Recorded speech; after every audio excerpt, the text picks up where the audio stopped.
right, today we're going to find out how much stuff I can load in this cargo carrier. Now this is a folding cargo carrier from Harbor Freight. Amazon does have a similar model. I did buy the Mockins bag on Amazon, but this thing is incredible. We love it for trips. Let's get started. So first off, this is what it's going to look like when you get done loading it all up. It does stick out from the back of the vehicle just a little bit. And it folds up when not in use. It is worth it for the extra cargo space. If you look in comparison to the trunk, it's like having a second trunk, which the trunk in the Odyssey is already ginormous anyway.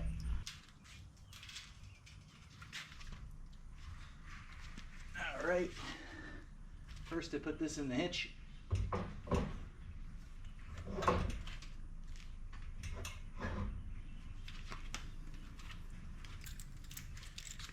And then I have a locking style pin.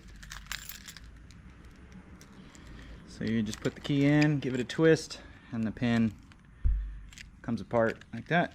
Now I have had this style seize up on me before, so to prevent that from happening, just take a little white lithium grease and spray it down in the lock.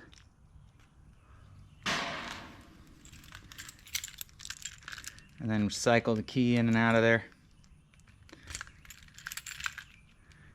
Make sure it locks and unlocks a few times.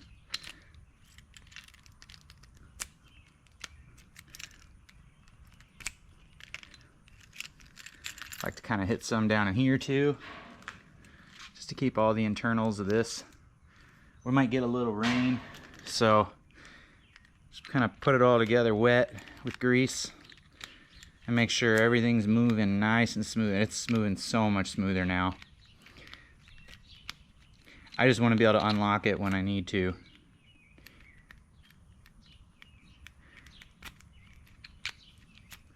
Because I have had this puppy just seize on there. I'm going to wipe off all the excess.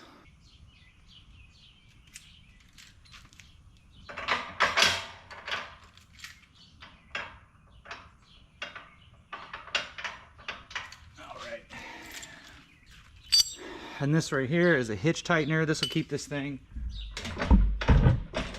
from doing that number on every single bump. It'll drive you about bonkers, especially on a long trip. We've taken trips as long as St. Louis to southern Florida with this thing. We've gone through hurricanes. The bag is phenomenal too. So I'll take all the hardware apart here. So I want this to go on there like this because it's supposed to bridge. This is going to go just like this, and so it bridges this little gap right here and it pulls all this tight. So just like that.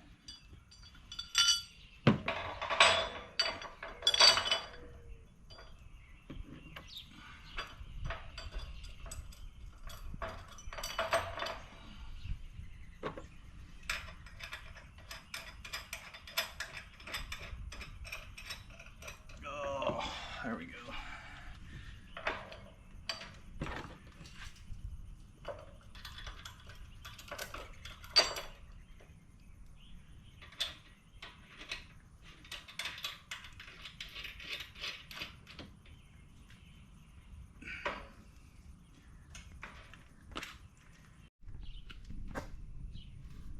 All right, so you can see the angle here. What it does is makes this joggle that you need right there. And then I can just go and take a 3/4 inch gear wrench and tighten this puppy down. I try and tighten it fairly evenly. Try and go one side. You can kind of see it here. It's starting to kind of, it's up on one side real high. Try and keep it as even as possible. You can kind of count the threads right here and see it's up a little too high on this side. So it'll come down a little. I'm going to try and match the thread count. I'm not counting them. That'd be going way overboard.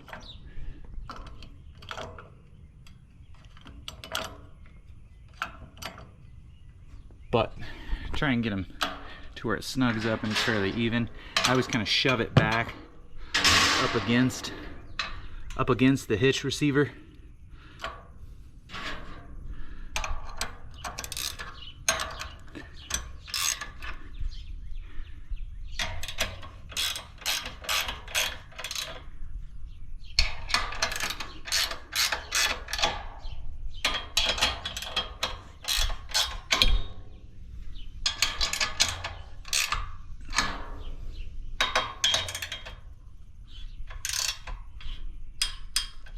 All right, now when you try to lift up on this, it doesn't jump like it did before. It doesn't rattle.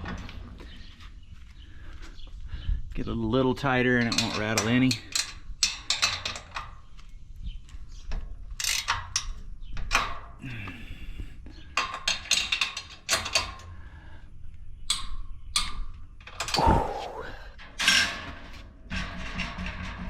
Alright, so now the slop we're feeling is right in here because this actually folds. So I'll show you that.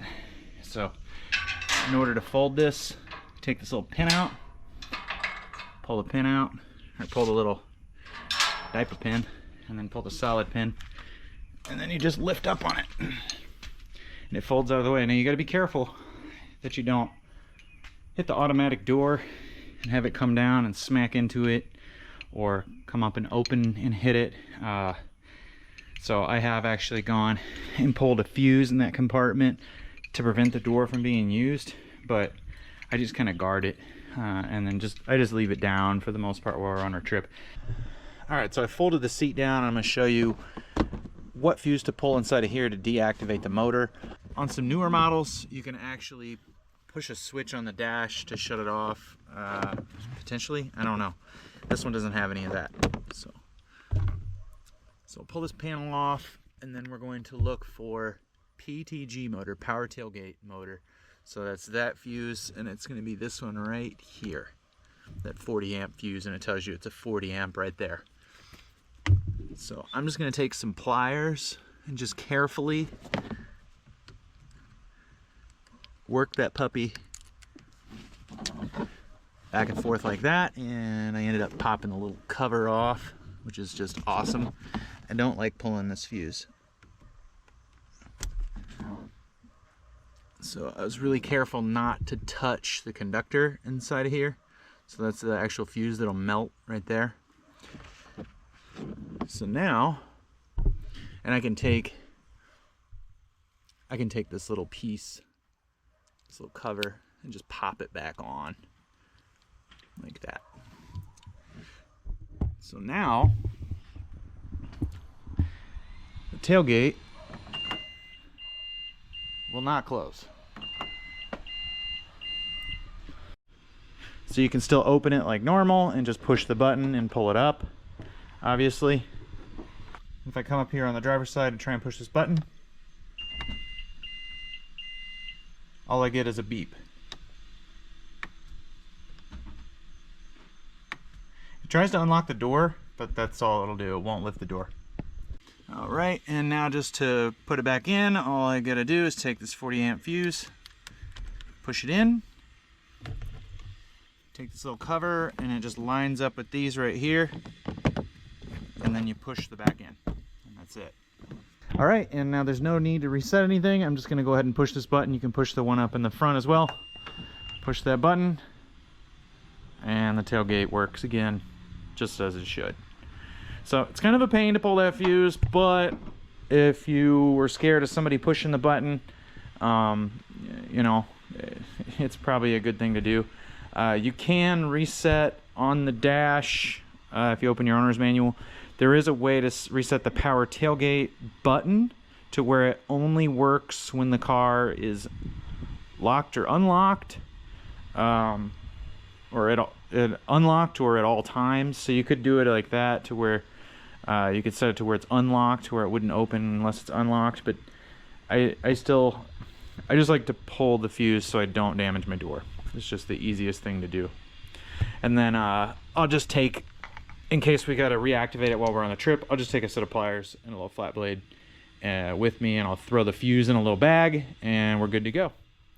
If I need to reactivate the door, I got the tools So, and yeah, I'm filming this after we got back from a trip because the van is filthy now because we were on a campground that had gravel, so gravel and dirt. So now there are times on trips this sticks out really far, and if you were to go through an area that's got quite a incline back here, I have scraped back there, like going into some driveways and stuff where the front end came up too high. So being able to fold it is real nice. It also just fits better into parking spots because it is pretty long when you really get to looking at it. So when you fold it, you can go ahead and throw your pin in here. You have to kind of get it to where, kind of play with it and get it to where it aligns. Doing this one-handed, it's kind of fun. All right, with the pin in,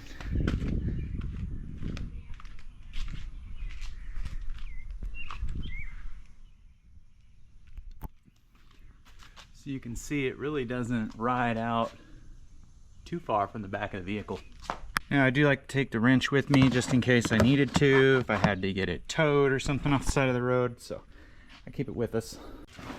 All right, and then I'll show you this bag. It's enormous. It is very waterproof. We had it through a hurricane down in Florida on the back of a vehicle, and not a single piece of luggage got wet. Fantastic. I mean, it sits up very, very high. It holds a lot. Let's show you how much it holds. So here's everything that I'm gonna cram in it right now, just to kind of show you. We've got a big tote, air mattress. That's a thing for this canopy. That's a 10x10 easy up. 5 folding chairs. We've got a 12-person tent and a 10-person tent. A little wagon, which those things are pretty big too. To give you a reference for size, it's next to a 20, so that's a 20-inch rim, so it's pretty darn big. Let's get some of this loaded up and I'll show you that there. I guarantee there'll be plenty more room too.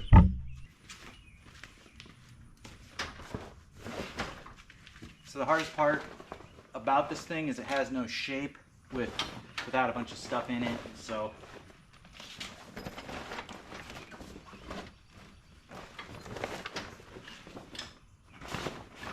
it can be kind of frustrating at first when you first start using it.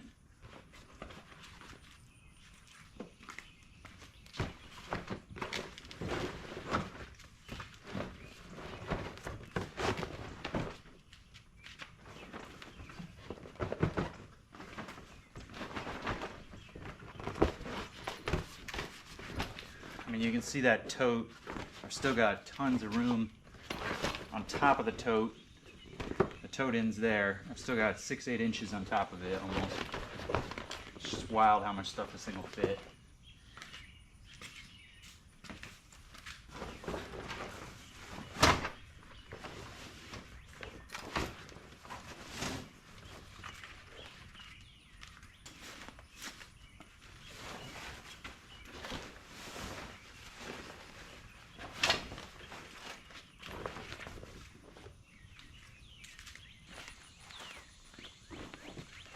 Put these on there after this. It's kind of a game of Tetris, getting all this stuff in here like anything else.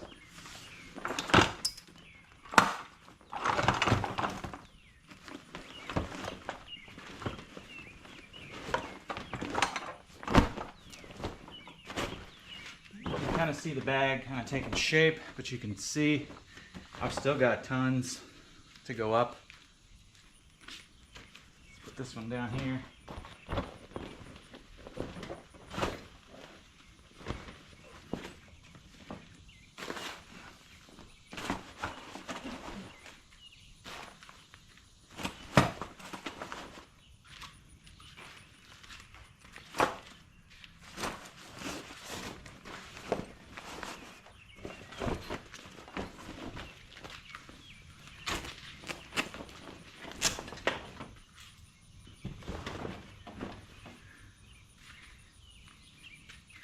So even with all that stuff in there, there's still a big area right back here that's just empty that I can put more stuff in.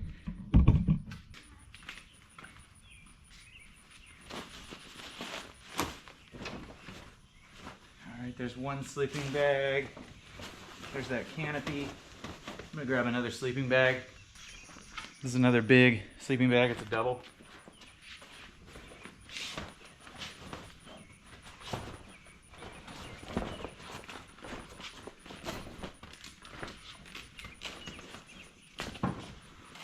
This might have to go sideways.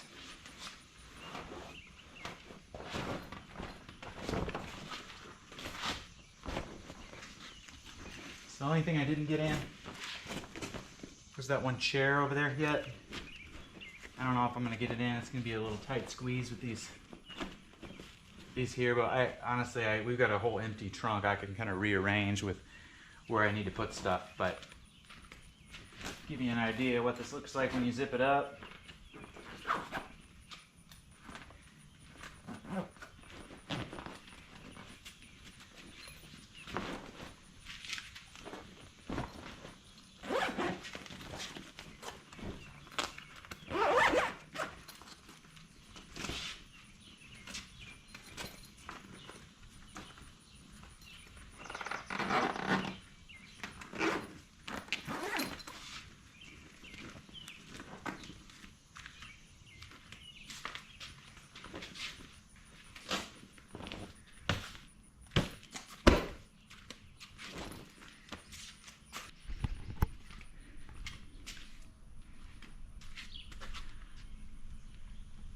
It's enormous.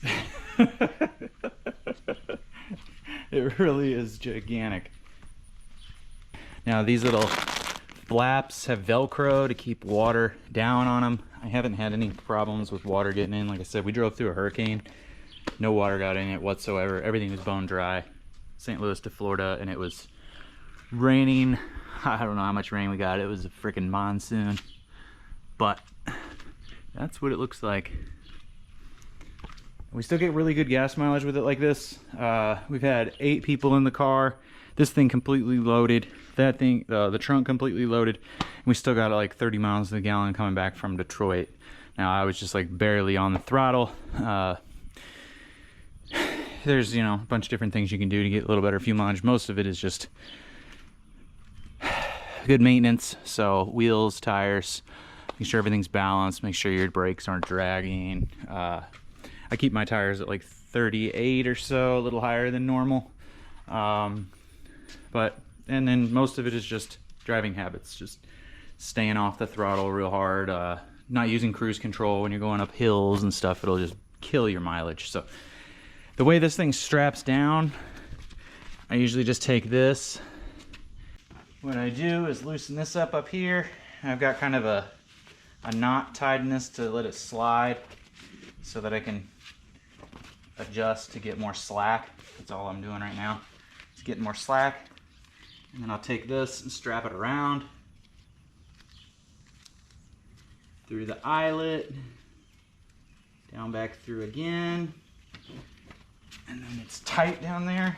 And then all I have to do is grab that, and then I tie these in little knots down here just to keep the thing from flapping all over the place and trying to loosen up. But I'll tie it down there, and that just keeps everything nice and tight. And I'll do it, it's got 3 on the front and 3 in the back, and I'll stagger them. The front one, if I have the front one on this side, I'll have the back one on this side. So on the front, it would be on this side of this support, just to kind of even out the loading as you go around a corner. That would kind of keep everything a little tighter. But same thing down here, real easy. Got our slack we can work out. And then down here,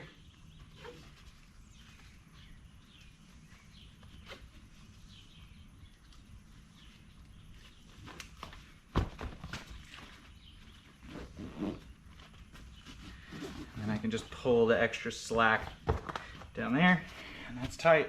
I go around and do all 6 of them that way, and this thing doesn't go anywhere. Like I said, we've driven all the way from St. Louis to tip of Florida, and no problem. The other thing you're probably wondering is, can I close the door? Yes, you can close the door What I typically do is I may have to, if it's real high, I have to loosen the back straps, which kind of stinks, but I mean, to loosen them, it's really not all that bad. Just lift up on this here and slide your little thing here. And that loosens them enough to where you can pull this bag back. And I'm doing this on the front side, obviously I would do it on the back side so I could pull the thing over. But it clears it by just a little bit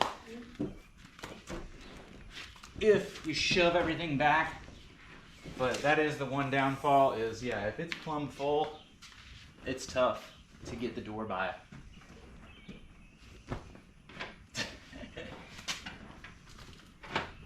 Especially by yourself. But it's doable. You know, when you're on a road trip, nothing's ideal, right? Like,